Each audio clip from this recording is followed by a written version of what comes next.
Extraneous processing, which pertains to a cognitive process that do not contribute to the learning outcome, is a noteworthy consideration in VR. When designing educational content within VR, the challenges exposed by extraneous processing can be substantial and should not be overlooked. The emphasis of our study is on the granular examination of interaction techniques within VR learning environments. The motivation behind this detailed exploration is due to the pivotal role such interactions play in optimizing system design. To clarify, our research is not focused on the transfer of knowledge into real-world applications. Instead, it's centered strictly on the learning that occurs within the VR environment. We selected Fitts' Law Index of Difficulty as the focal point of our investigation because raycasting is an integral part of VR interaction, and investigating the effectiveness of the button size could provide valuable insights.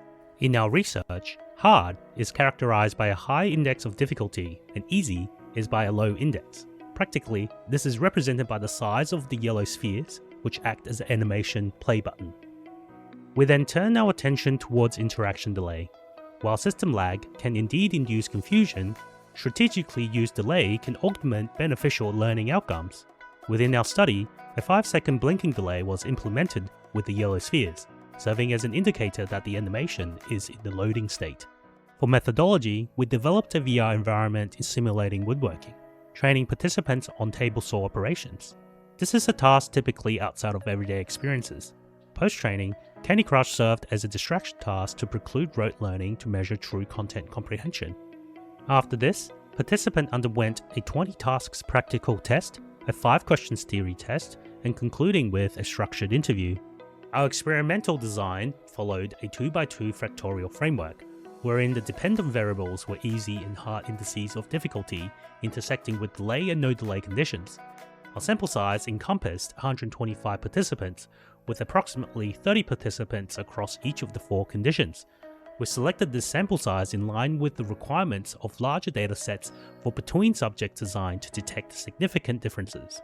Data analysis was conducted via a Bayesian rethinking model, focusing on the posterior probabilities, with a thematic analysis employed for the structured interviews.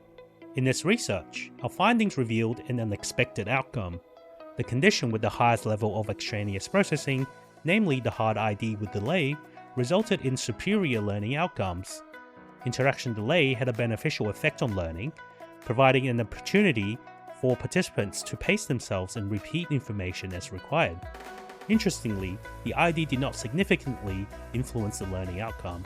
This is shown with our participants reporting that they learn more about the interaction, while still being able to learn the instructions under these challenging conditions. In summary, our research indicates that in VR learning environments, a strategic incorporation of interaction delay can enhance learning outcomes.